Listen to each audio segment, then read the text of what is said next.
আমি এই মুহূর্তে আছি যুক্তরাজ্যের অক্সফোর্ডে। আপনারা জানেন যে অক্সফোর্ড হচ্ছে একটা শহর, কিন্তু এই অক্সফোর্ডেই পৃথিবীর বিশ্ববিখ্যাত অক্সফোর্ড বিশ্ববিদ্যালয়ের অবস্থান। এই বিশ্ববিদ্যালয়টা আসলে বেশ কয়েকটা কলেজের সংমিশ্রণ, আসলে ইউনিভার্সিটি।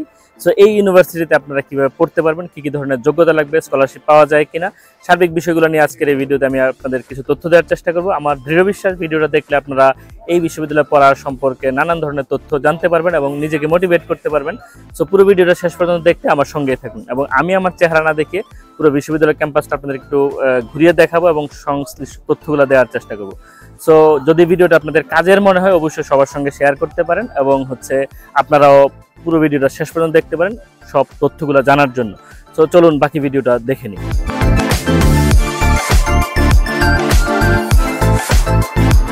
তো বন্ধুরা, ভূমিকার না দিয়ে চলো ভিডিওতে সরাসরি চলে যাই। আমি একটু কাইন্ড অফ ব্লগিং টাইপেরই করছি। আপনারা দেখতে পাচ্ছেন প্রচুর লোকজন এখানে এসছে। আমি এই মুহূর্তে যেখানে আছি সেটা হচ্ছে অক্সফোর্ড বিশ্ববিদ্যালয়ের যে চার্চটা আছে, বলে হচ্ছে ভার্সিটি চার্চ অথবা ইউনিভার্সিটি চার্চ, আপনারা যাই বলেন, সেই চার্চের এই চার্চটা হচ্ছে সেই 800 বছরের পুরনো। আসলে এই দিকটাতে আমি যদি আপনাদের দেখাই, বেশ কিছু স্থাপনা আছে এবং পুরো শহর জুড়েই ইউনিভার্সিটি ক্যাম্পাসটা বা ইউনিভার্সিটির যে কলেজগুলো আছে, আসলে এই ইউনিভার্সিটি সম্পর্কে যদি আমি বেসিক কিছু তথ্য আপনাদের প্রথমেই দেই, তাহলে বলতে হবে এই ইউনিভার্সিটিটা হচ্ছে আপনার 44টা কলেজের একটা সমন্বয়। 44টা কলেজ মিলে আসলে হচ্ছে এই ইউনিভার্সিটিটা, মানে অক্সফোর্ড ইউনিভার্সিটি, এবং হচ্ছে 5টা পার্মানেন্ট প্রাইভেট হলস বা পিপিএইচ। এই হচ্ছে 44টা কলেজ, আর হচ্ছে এই পিপিএইচ এর সমন্বয়ে হচ্ছে মোটামুটি এই অক্সফোর্ড ইউনিভার্সিটিটা। এখন কথা হচ্ছে, এই অক্সফোর্ড ইউনিভার্সিটিতে পড়তে হলে আপনাকে আসলে কি করতে হবে? আপনাকে ডেফিনেটলি প্রচণ্ড মেধাবী হতে হবে। অক্সফোর্ড ইউনিভার্সিটিতে আসলে প্রতি বছর হাজার হাজার ছেলে মেয়ে সারা পৃথিবী থেকে চেষ্টা করে পড়াশোনা করার জন্য। সেই ক্ষেত্রে আপনি যদি এই ইউনিভার্সিটিতে পড়তে চান, আপনাকে অবশ্যই মেধাবী হতে হবে। এখন জিজ্ঞেস করতে পারেন যে কি পরিমাণ মেধাবী আমাকে হতে হবে? আসলে আপনাকে চেষ্টা করতে হবে সর্বোচ্চ টাইপের ভালো রেজাল্ট করার জন্য, এবং এটা হচ্ছে প্রথম ক্রাইটেরিয়া। এবং সর্বোচ্চ ভালো রেজাল্ট আপনারা কিভাবে বলতে পারেন? যদি আমি ব্যাচেলার্সের ক্ষেত্রে চিন্তা করি, ব্যাচেলার্সের পড়ার ক্ষেত্রে বাংলাদেশের শুধু এইচএসসি পাস করে আসলে সরাসরি পড়াটা কঠিন। সেই ক্ষেত্রে যদি আপনি এইচএসসি পাস করে এখানে ভর্তি হতে চান, সেই ক্ষেত্রে আপনাকে সেট পরীক্ষা দিতে হবে। সেট মানে আপনারা জানেন হচ্ছে স্কলাস্টিক অ্যাপটিটিউড টেস্ট। সো সেটা করতে হবে, এবং হচ্ছে আপনার রেজাল্টটা অবশ্যই ধরেন যে জিপিএ 5-এর মধ্যে চেষ্টা করতে হবে যেন 5ই পাওয়া যায়, এরকম। তো রেজাল্ট একটা হচ্ছে ইম্পর্টেন্ট বিষয়। এরপরের যে বিষয়টা হচ্ছে ইংরেজির ভালো দক্ষতা। ইংরেজি ভালো দক্ষতা হচ্ছে আপনাকে অবশ্যই চেষ্টা করতে হবে। যেই ডিপার্টমেন্ট আপনাকে সেট দিয়ে নেবে সেটা তো সেট লাগবে, আর যদি কেউ আইএলস যদি চায় এক্সট্রা আবার, তাহলে সেই আইএলসের রেজাল্টও আপনাকে অবশ্যই ধরেন আউট অফ 9 আপনাকে চেষ্টা করতে হবে অ্যাটলিস্ট 8 রাখার জন্য। 7.5 থেকে 8.5 পারলেন আউট অফ 9, মানে 9ই পাওয়া উচিত। মানে যত ভালো আপনি রেজাল্টটা দেখাতে পারবেন ইংরেজির, মানে আপনার দক্ষতা এবং হচ্ছে আপনার একাডেমিক রেজাল্ট, তত বেশি আপনার চান্স বেড়ে যাবে হচ্ছে এখানে মানে পড়ার ক্ষেত্রে। তবে ব্যাচেলার্সের চেয়েও সবচেয়ে বেশি এখানে আসলে সুযোগ হচ্ছে পিএইচডি এবং হচ্ছে মাস্টার্স করার ক্ষেত্রে। আপনারা জানেন এখানে 350-এর উপর কোর্স আছে, এবং প্রতিনিয়তই বা প্রতি বছরই নতুন আপনার কোর্সগুলো এখানে নতুন যুক্ত হয়। সেই ক্ষেত্রে আপনাকে এই যে ইউনিভার্সিটি সংশ্লিষ্ট যত কোর্সগুলো আছে বা কি কলেজ আছে, কারণ 44টা কলেজের নাম আমি তো কোনোভাবে এই ভিডিওতে বলে শেষ করতে পারবো না, আমার নিজেরও মুখস্থ থাকার কোনো সুযোগ নেই, যেহেতু আমি মাত্র এখানে এসেছি আপনাদের কিছু তথ্য এবং ক্যাম্পাসটা দেখিয়ে মানে কতটা সুন্দর কতটা ভালো এই সব কিছু বোঝানোর জন্য। তো সেই ক্ষেত্রে হচ্ছে আপনাকে অবশ্যই আমি ভিডিও ডেসক্রিপশন বক্সে আরও ডিটেলস দিয়ে দিব, সেটা আপনি যদি স্টেপ বাই স্টেপ একটু পড়ে নেন, আপনারা জানতে বুঝতে পারবেন যে কি পরিমাণ হচ্ছে যে আছে আর কি। এখানে সবাই ছবি টবি তুলছে, দেখেন সারা পৃথিবী থেকে লোকজন এসে, মানে কাইন্ড অফ টুরিস্টিক সিটি আর কি জিনিসটা। সো সেই ক্ষেত্রে আসলে আমি এদের মধ্যে দিয়ে গেলে আসলে ডিস্টার্বই হচ্ছে এক ধরনের, সরি। তো যেটা হচ্ছে যে আপনাকে আমি লিঙ্কটা দিয়ে রাখবো ডেসক্রিপশন বক্সে, ডিটেলসটা জেনে নেবেন, মানে এখানে কি যোগ্যতা লাগবে আসলে ভর্তির ক্ষেত্রে, আর কি সাবজেক্ট আছে সেগুলোর একটা ডিটেলস লিস্ট আমি দিয়ে রাখবো। আপনার সাবজেক্টগুলো সেখান থেকে খুঁজে আপনি করবেন, মানে পছন্দ করে আপনি কি করবেন, সেই রিকোয়ারমেন্টসগুলো একটু দেখে নিতে হবে। সো আমি যেটা বলতে চাচ্ছিলাম, মানে মেইন কথা সেটা হচ্ছে এখানে পড়তে গেলে আপনাকে অবশ্যই ভালো রেজাল্টটা করতে হবে, এবং সবচেয়ে বেশি সুযোগ পাওয়া যায় হচ্ছে মাস্টার্সের ক্ষেত্রে, পিএইচডির ক্ষেত্রে। আপনারা হয়তো জানতে চাইবেন যে এখানে পড়তে চাইলে আমার কত খরচ হতে পারে, আমি স্কলারশিপ পাবো কিনা, কারণ এটা সবারই একটা ভাইটাল কোয়েশ্চেন। আসলে হেঁটে কথা বলতে গেলে যেটা প্রবলেম হয়, মানে কনসেন্ট্রেশনটা নষ্ট হয়, কারণ চারদিকে মানুষজন ছবি টবি তুলছে, কথা বলছে, ডিস্টার্ব হচ্ছে। যাই হোক, তো যেটা বিষয় দাঁড়াচ্ছে, আপনাকে অবশ্যই ফান্ডিং নিজে ম্যানেজ করতে হবে, মানে ম্যাক্সিমাম ক্ষেত্রে যদি না আপনি স্কলারশিপ পান। স্কলারশিপটা কিন্তু খুবই হার্ড, কারণ সারা পৃথিবী থেকে এই ইউনিভার্সিটিটা কিন্তু আপনার প্রায় 1000 বছরের পুরনো একটা ইউনিভার্সিটি, ঠিক আছে। সম্ভবত 1076 খ্রিস্টাব্দে এই ইউনিভার্সিটির যাত্রা শুরু হয়েছে। প্রথম মানে 2-4টা বিশ্ববিদ্যালয়ের মধ্যে এটা সম্ভবত দ্বিতীয় বা তৃতীয় অবস্থানে আছে সারা পৃথিবীর মধ্যে, মানে প্রাচীনতম বিশ্ববিদ্যালয় হিসাবে চিন্তা করতে গেলে আর কি।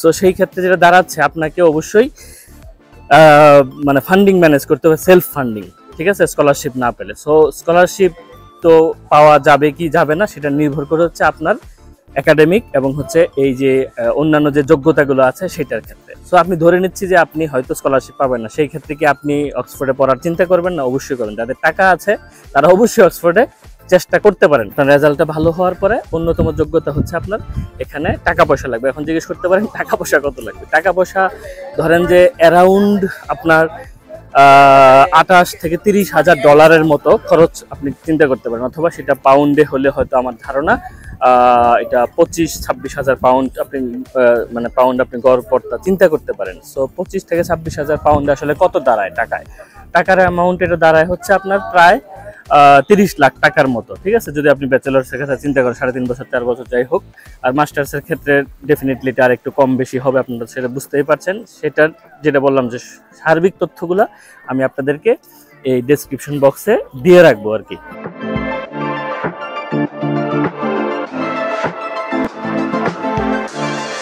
তো যাদের আসলে এত টাকা পয়সা নেই তারা কি চেষ্টা করবেন না? তারা অবশ্যই ডেফিনেটলি চেষ্টা করবেন। এই ইউনিভার্সিটিতে পড়ার জন্য বিভিন্ন ধরনের স্কলারশিপ আছে, আপনাকে সেই স্কলারশিপের খোঁজখবরগুলো লাগবে, সেটারও একটা লিস্ট আমি ডেসক্রিপশন বক্সে আপনাদের দিয়ে রাখবো। এখানে পড়তে গেলে কি কি ধরনের স্কলারশিপ পাওয়া যায় এবং স্কলারশিপগুলো পাওয়ার জন্য কি কি যোগ্যতা আপনার লাগবে।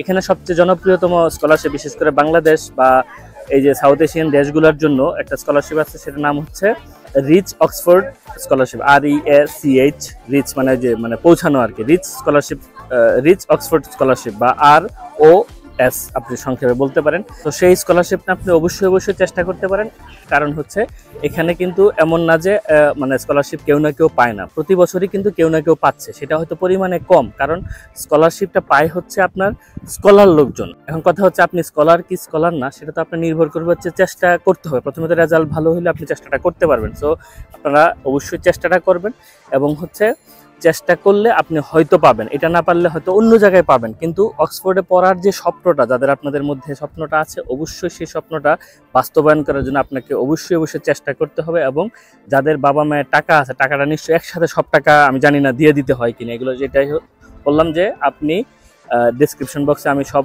তথ্যগুলো দিয়ে রাখবো, আপনারা সময় করে সেই তথ্যগুলো একটু পরে দেখে নিলে বুঝতে পারবেন যে আসলে আপনার কত টাকা খরচ হবে এবং কি সাবজেক্ট এখানে পড়া যায়, সবই কিন্তু আছে। হ্যাঁ, আপনার ইম্পর্টেন্ট যতগুলো সাবজেক্ট আছে সব সাবজেক্টগুলো আছে। তাহলে এখানে পড়তে গেলে আপনার প্রথম স্টেপটা কি হবে? এখানে পড়তে গেলে প্রথম স্টেপটা হবে আপনি কোন সাবজেক্টে পড়তে চাচ্ছেন সেই সাবজেক্টটাকে আপনার মনস্থির করা, যে আমি এমন একটা সাবজেক্টে পড়তে চাই, ঠিক আছে।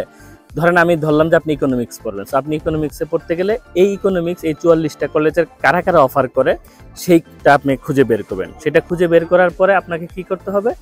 দেখতে হবে যে কারা মানে কোন কলেজটা কত বেশি আপনার রিকোয়ারমেন্টস আছে। যদি দেখেন যে কারো কোনো কলেজের রিকোয়ারমেন্টস অনেক বেশি হাই কিন্তু আপনার রেজাল্ট একটু মানে ফাটাফাটি, মানে একেবারে টপ লেভেলের আপনি না, একটু কম আছে, তাহলে দেখতে হবে যে একটু সহজ কোনটা হইতে পারে। সেটা যদি আপনি চিন্তা ভাবনা করে খুঁজে বের করতে পারেন তাহলে আপনার পসিবিলিটিটা অনেকখানি বেড়ে যায়, ঠিক আছে। কারণ হচ্ছে আপনার বেশি যাদের রিকোয়ারমেন্টস আছে সেখানে যদি আপনি অ্যাপ্লাই করেন, যদি আপনার রেজাল্টটা একটু খারাপ হয় বা খুব সুপার ট্যালেন্টেড লোক আপনি না হন, নর্মালি এখানে পড়তে গেলে সুপার ট্যালেন্টেড হওয়ারই কথা, কারণ এখানে কিন্তু যারা পড়তে পারবে না, এটা হচ্ছে সিম্পল কথাবার্তা, ঠিক আছে। আপনাকে অবশ্যই ট্যালেন্টেড হতে হবে, এটা হচ্ছে প্রথম ক্রাইটেরিয়া। বাট তারপরেও যদি রেজাল্ট একটু খারাপ হয়, আপনি যে চেষ্টা করবেন না বিষয়টা ওইরকম না। তারপরের ধাপ হচ্ছে আপনি সাবজেক্ট নির্বাচন করে ফেললেন। সাবজেক্ট নির্বাচন করে ফেলার পরের যে ধাপ সেটা হচ্ছে এই রিকোয়ারমেন্টসগুলো কি আছে ওই কলেজের ওয়েবসাইটে ডিটেলসটা দেওয়া থাকবে। সো আমি ডেসক্রিপশন বক্সে ডিটেলসটা দিয়ে রাখবো, আপনি যদি সেটা একটু দেখে নেন আপনারা আরও ডিটেলস জানতে বুঝতে পারবেন, ঠিক আছে।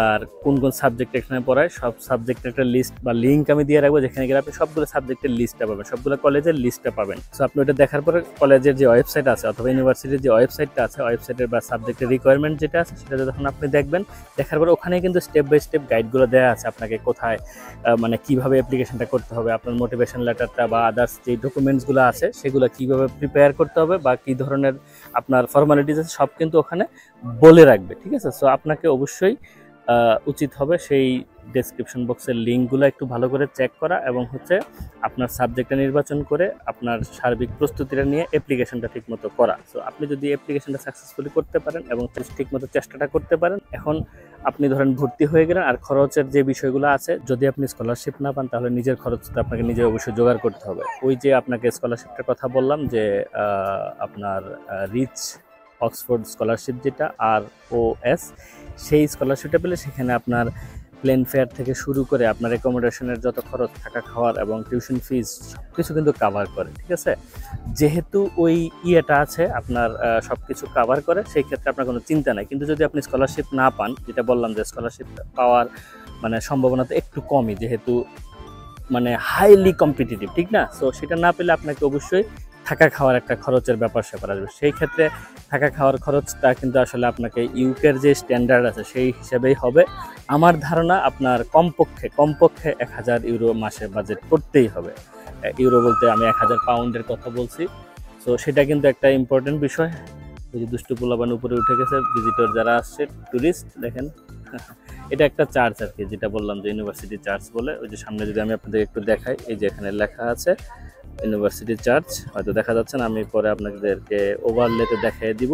যাই হোক, সো আপনাকে 1000 পাউন্ড বা বাংলা টাকায় 1,20,000, 25,000, 30,000, 40,000 টাকার মতো, প্রায় 1.5 লাখ টাকার মতো আপনাকে চিন্তা করতে হবে। সো যাদের বাবা মায়ের টাকা প্রচুর আছে, অবশ্যই আপনারা চেষ্টা করতে পারেন। এখানে যে বাংলাদেশ থেকে চান্স পায় না বিষয়টা কিন্তু একেবারেই না। এখানে কিন্তু অক্সফোর্ডে কিন্তু পড়াশোনা করছে কেউ না কেউ, ঠিক না।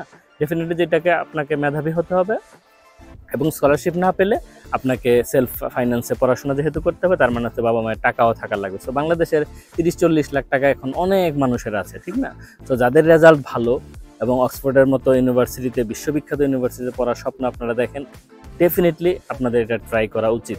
আপনাদেরকে দেখানোর জন্য আমি মোটামুটি প্রায় 150 কিলোমিটার দূর থেকে এখানে আসলাম। লন্ডন থেকে এটা সম্ভবত 100 মাইলের মতো আমার ধারণা, 92 মাইল বা 100 মাইল।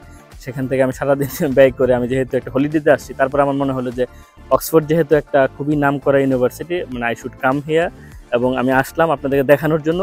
আমি ক্যাম্পাসটা পুরোটা ঘুরিয়ে দেখাতে পারলে আপনাদের ভালো লাগতো। আমি হয়তো ওভারলেতে মাঝে মাঝে আপনাদেরকে দেখাবো ক্যাম্পাসটা আমি যতটুকু দেখেছি, শহরটা কেমন। এই অক্সফোর্ড একটা শহর আসলে।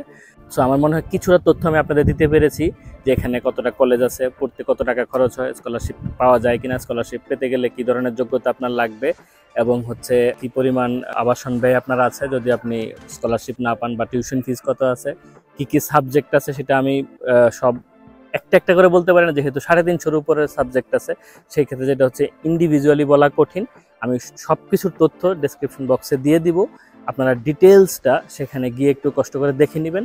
আর এই ইউনিভার্সিটিটা আমাদের বাংলাদেশের মানে যে ইয়ে আছে আপনার ট্রেডিশনাল ইউনিভার্সিটিগুলো আছে সেটার মতো আসলে পুরোপুরি না। কেন, আমি একটু ব্যাখ্যা দিই। সেটা হচ্ছে বাংলাদেশে যেটা হয়, একটা ইউনিভার্সিটি মানে একটা ইউনিভার্সিটি, সেটার আন্ডারে কয়েকটা ডিপার্টমেন্ট থাকে, সেটা ইউনিভার্সিটি ওইভাবে চলে। এটা হচ্ছে সম্পূর্ণ আমাদের কিছুটা মিলেছে জাতীয় বিশ্ববিদ্যালয়ের সঙ্গে। ধরেন যে জাতীয় বিশ্ববিদ্যালয়ের কত শত কলেজ আছে, ঠিক আছে, এখানে হয়তো 44টা কলেজ আছে। সো ওই কলেজগুলোকে মনিটর করে হচ্ছে অক্সফোর্ড ইউনিভার্সিটির যে বডি আছে তারা কিন্তু আবার ক্লাস টাসের ব্যাপার নেই। অক্সফোর্ড ইউনিভার্সিটি কিন্তু ক্লাস টাস নেই, তারা শুধু এক্সাম এবং হচ্ছে অ্যাডমিনিস্ট্রেটিভ কাজগুলো করে। আর ক্লাসটা হচ্ছে ওই কলেজ এবং হচ্ছে যারা পড়ায় আর কি, তারা ওই বিষয়গুলো দেখভাল করে। মানে একটা হচ্ছে একাডেমিক, একটা হচ্ছে অ্যাডমিনিস্ট্রেটিভ, এবং এক্সাম সেটা হচ্ছে আপনার অক্সফোর্ড ইউনিভার্সিটি কর্তৃপক্ষ, মানে সার্টিফিকেশনটা, ঠিক আছে। সো আপনারা জানেন যে অক্সফোর্ড নামে যে একটা ডিকশনারি আছে, পৃথিবী বিখ্যাত ডিকশনারি, সেইটা কিন্তু এই ইউনিভার্সিটিতে হয়। এবং এখানে একটা লাইব্রেরি আছে, সেটা কিন্তু বিশ্বের 2য় বৃহত্তম, সম্ভবত কত ফুট, মানে আপনার কত কিলোমিটার হবে এরকম বইয়ের তাক, এরকম আর কি, বিশাল লাইব্রেরি। আমি যেতে পারলে ভালো হতো, কিন্তু এই ইউনিভার্সিটির সব জায়গায় কিন্তু এন্ট্রান্সটা আসলে নাই, ঠিক আছে, চাইলেই যাওয়া যায় না, কারণ এখানে এত ট্যুরিস্ট। আপনারা যদি একটু খেয়াল করেন, দেখেন ট্যুরিস্টের সারি, মানে এটা কিন্তু ইউনিভার্সিটির চেয়ে এখন যেটা হয়ে গেছে ট্যুরিস্টিক একটা স্পট। দেখেন মানুষের বিশাল লম্বা লাইন, মানুষ শত হাজার মানুষ ডেইলি আসে, যেহেতু এই অক্সফোর্ড সিটিটা হচ্ছে খুবই নামকরা একটা সিটি এবং হচ্ছে বিশ্ববিখ্যাত একটা সিটি। সেই ক্ষেত্রে প্রচুর ট্যুরিস্ট আসে, সেই কারণে সব কলেজের মানে ক্যাম্পাসে ঢোকা আসলে এত সহজ না।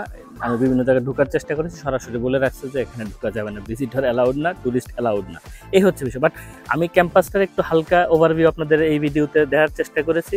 আমার মনে হয় ভিডিওটা আপনাদের একটু হলেও তথ্য নতুন কিছু দিবে আপনাদেরকে। যদি আপনাদের ভালো লাগে অবশ্যই একটা লাইক দেবেন, কমেন্ট করবেন এবং সবার সঙ্গে শেয়ার করতে পারেন। সো আমি আজ বিদায় নিচ্ছি অক্সফোর্ড ইউনিভার্সিটির ক্যাম্পাস থেকে। আপনারা ভালো থাকবেন, দেখা হবে সামনের কোনো ভিডিওতে। আল্লাহ হাফিজ।